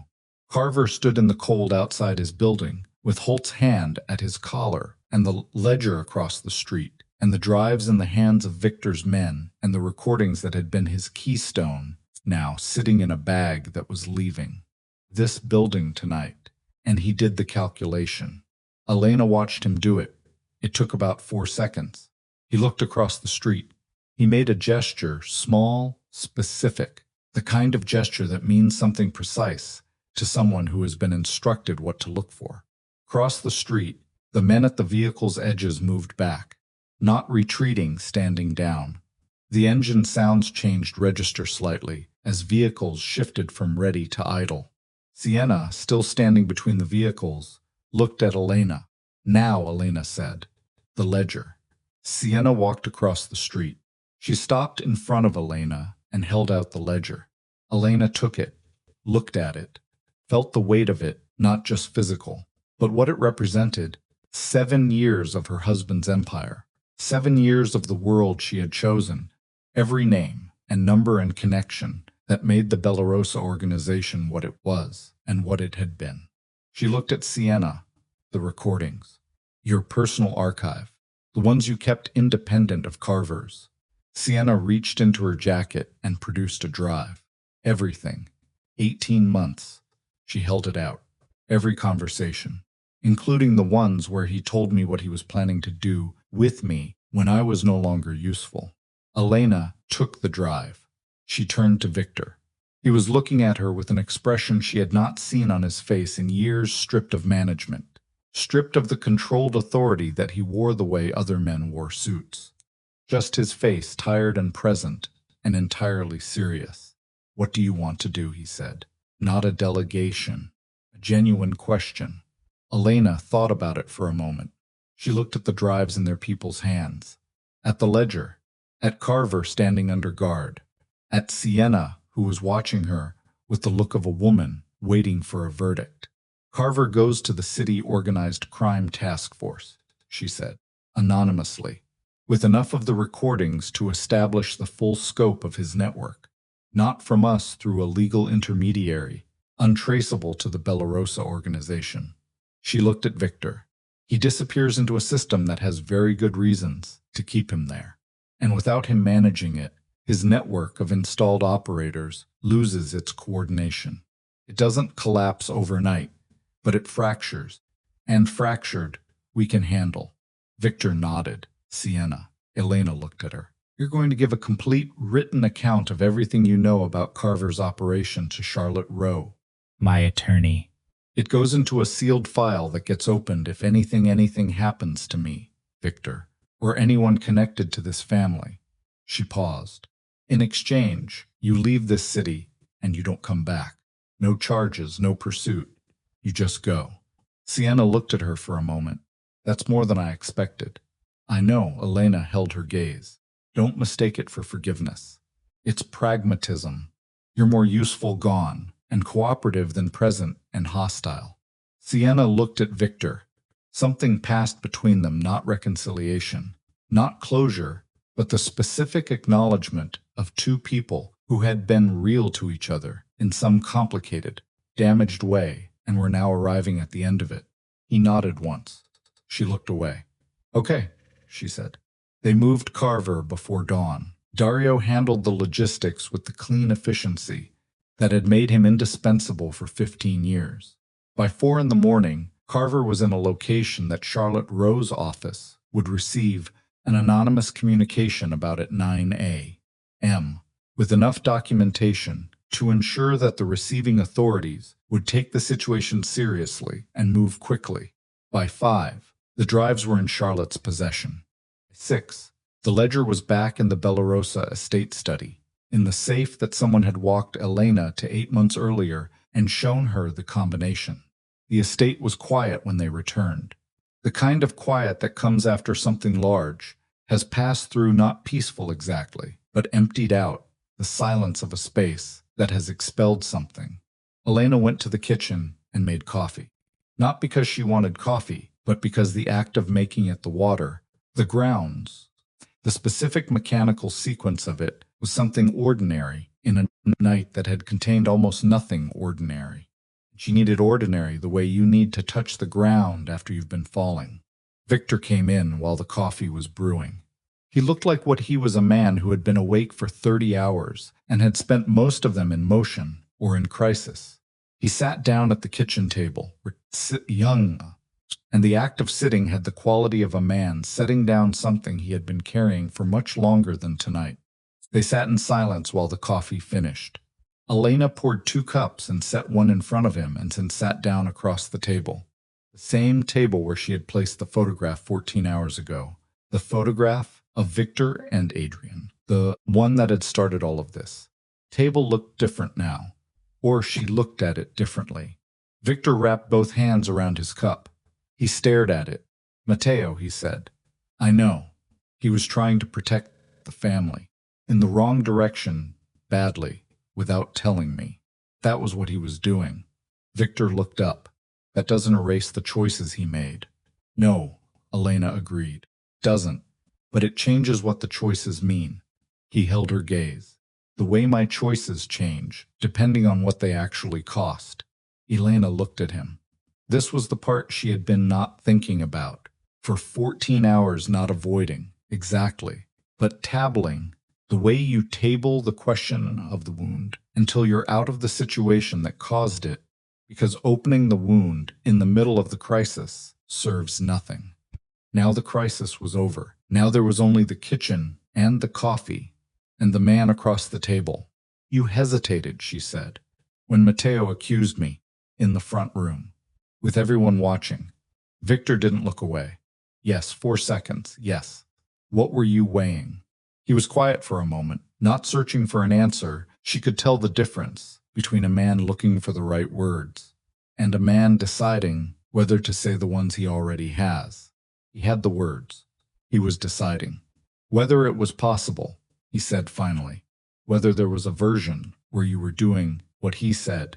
Because if there was a version, I needed to see it before I shut it down. He paused. There wasn't. I knew that before the 4 seconds were over, but I needed to look.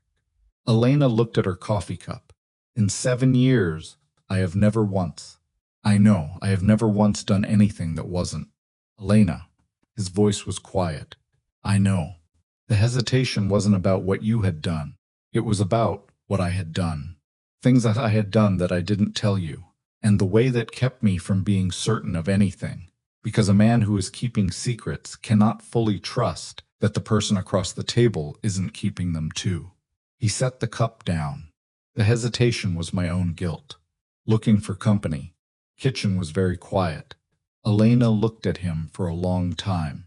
She looked at his face, the tiredness in it, the specific kind of stripped-down honesty that exhaustion sometimes produces in people who have been guarding themselves for years. She thought about 7 years of standing beside this man in rooms that wanted to kill him. She thought about 3 miscarriages, and the silences that followed each one, and the way he had not known how to be present for any of them, and had expressed that failure through absence, through work, through the specific cowardice of a man who does not know how to stay with pain, so he keeps moving. She thought about Sienna, and what Sienna had given him that was not real. And why not real had been sufficient for 18 months, and what that said about what had been missing. She thought about what she had done tonight. The false ledger, the override code, the drive from Carver's hand, the whole long sequence of moves she had made in the past 14 hours, and how many of them she had made alone, and how natural alone had felt, whether that was strength or damage. You gave her something I stopped giving you, Elena said. I'm not absolving you of it. I'm naming it. She was easy. I had become the opposite of easy. That's not. It's true. Elena looked at him steadily. I got harder every year because every year cost more, and I stopped somewhere in the middle of all of it. I stopped letting you see what it was costing me because I thought showing you the cost was the same as asking you for something, and I had decided I was not going to ask. She paused. That was a mistake. A different kind of mistake from yours, but a mistake. Victor looked at her with an expression she had never seen on his face before. It took her a moment to identify it. Not guilt, not grief, not the controlled authority she was accustomed to. What it was, she realized, was attention. Pure and total attention. The look of a man who was listening without simultaneously managing. Adrian, he said. Don't.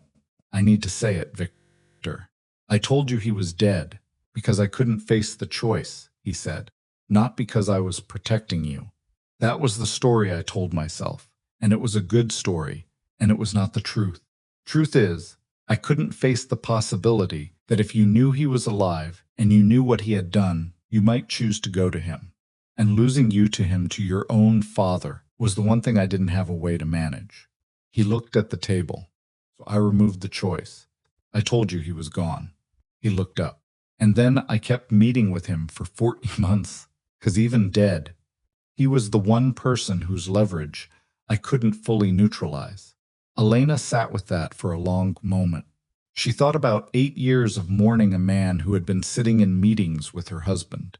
She thought about the weight of that particular grief, the way she had carried it, quietly, folded into the other griefs of the marriage, the losses that didn't have names. She thought about what it meant that the grief had been manufactured, and what it meant that the man who manufactured it was sitting across from her now with his hands around a coffee cup and nothing left to hide behind. "He's leaving the city," she said. "I know. I don't want to know where he goes. I don't want reports. I don't want contact." She looked at Victor. "He is gone, this time because I said so." Victor nodded. "Yes." Elena picked up her coffee, drank. The coffee was strong and slightly too hot and entirely real. "Matteo," she said. "He stays out of operations. He gets a role in the legitimate side, something with oversight, something contained. If he accepts that, he's family. If he doesn't—" Victor paused. "He made the bed. He was being managed," Elena said. "The same way you were. Give him the chance to understand that. Once." She looked at Victor.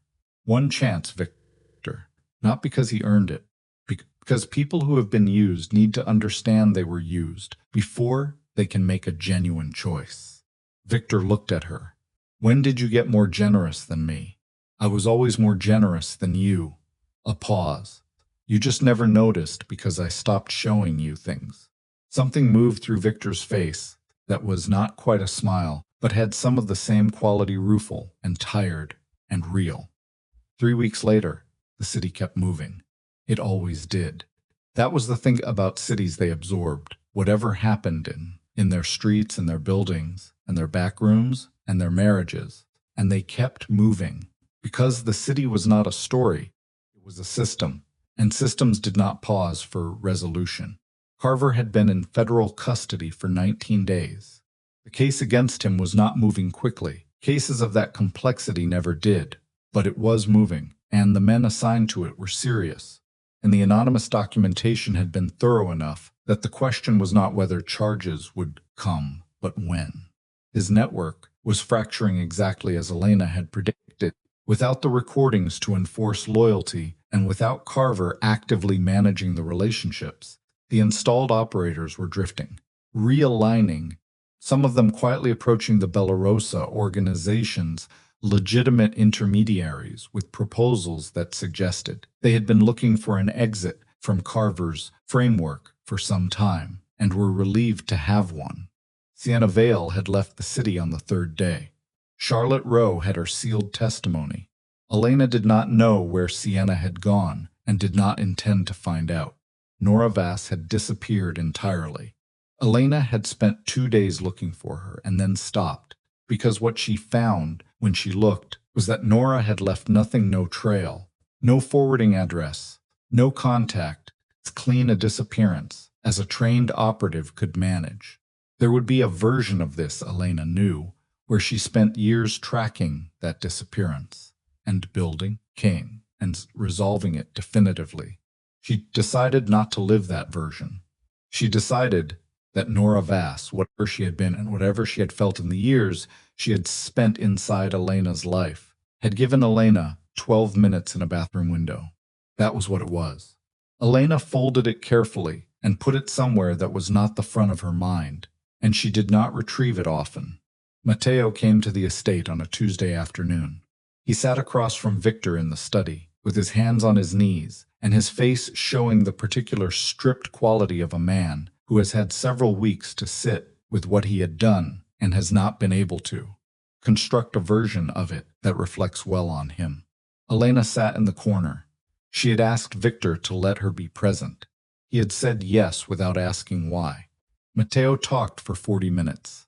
He talked about the 4 months of suspicion about Sienna, the bad decisions he'd made, trying to manage it alone, the warehouse relocation that had been used against him, the east fence rotation that he had told himself was protective, and that he now understood had been one more thing someone had positioned him to do. He talked about the moment in the front room when he had accused Elena, and his voice, when he got to that part, became very quiet and very flat, in the way of a person saying something they will not be able to unsay and know it. "I pointed weapons at her," he said. He was looking at the floor, in her own house, with her own people watching. He looked up, not at Victor, Victor but at Elena. There is not an explanation for that. I was frightened and I had been fed a story, and I chose the story over what I knew about you. Over 14 years of knowing what kind of person you are. He paused. I'm sorry, that doesn't I know. It doesn't fix the geometry of it, but it's what I have. Elena looked at her brother-in-law. She looked at the man who had terrified her in a dining room 3 weeks ago, and who was now sitting across from her with nothing left to use as a shield. You get one role, she said. Legitimate operations only. You report to me as well as Victor. If you have a suspicion, a concern, a piece of information, it comes to both of us. Not one of us. Both. She held his gaze. And if you ever look at me across a room and choose a story over what you know, we're finished. Not you and me, you and this family. Matteo nodded. The nod had the quality of something binding. Victor looked at his brother. Go home, Matteo. We'll talk tomorrow. Matteo stood up. He looked at them both, one look, brief and complicated, and containing something that was probably as close to gratitude as Matteo Bellarosa was physiologically capable of expressing, and then he left. Study was quiet. Victor looked at Elena. You didn't have to include yourself in his reporting structure. I know. She looked at the window, at the city beyond the glass, the lights beginning to appear in the early evening. I included myself because if I'm going to have a voice in every decision, I need to be a place where information comes. Not just a person who gets consulted after the fact. She looked back at him. That's what equal means. Not ceremonial. Actual. Victor looked at her. The ledger, he said. The legitimate businesses. The restructuring. I have ideas about the restructuring. I assumed you did. Some of them you're not going to like. I assumed that too. He paused. Tell me anyway, she told him. They sat in the study for 2 hours while the city darkened outside the window, and she laid out what she had been thinking about for 3 weeks. Not just about the immediate repairs, but about the longer arc. The shape of what the Bellarosa name could mean in 5 years if the decisions made now were the right ones. She talked about the political contacts that needed to be unwound rather than maintained, about the legitimate business lines that could support the family without requiring the protection infrastructure that had been bleeding them for years. She talked about what strength actually looked like from the outside, and how much of what they had mistaken for strength was actually exposure. Victor listened. He asked questions, good ones, the kind that meant he was genuinely processing rather than waiting for his turn to speak. He disagreed with 2 of her proposals and explained why in terms she could engage with. She pushed back on one of his objections, and he sat with her pushback and after a moment said, You're right. That one I'm wrong about. They had not spoken to each other like this in years. Elena did not know if the marriage was repaired. She did not think repair was the right word for it. Repair implied restoring something to a previous state, and the previous state was not a state she wanted to return to. What she thought was possible was something different, something that had not existed before because it required ingredients that had not been available before, specifically, a version of Victor who had lost enough to understand what he actually valued, and a version of Elena who had stopped protecting him from the full weight of her intelligence. Those were new ingredients. What you made with them remained to be seen. A month after the night at Meridian Suites, Elena stood on the balcony of the estate in the early morning. The city was doing what it always did, at this hour assembling itself, the lights coming on in sequence, the sounds layering from silence into the particular sustained hum of a place full of people beginning their days. She had a cup of coffee, and her arms rested on the railing, and she was not thinking about anything in particular, which was itself a thing she had not been able to do in a long time. She heard the door behind her. Victor came out and stood beside her. He didn't say anything for a while.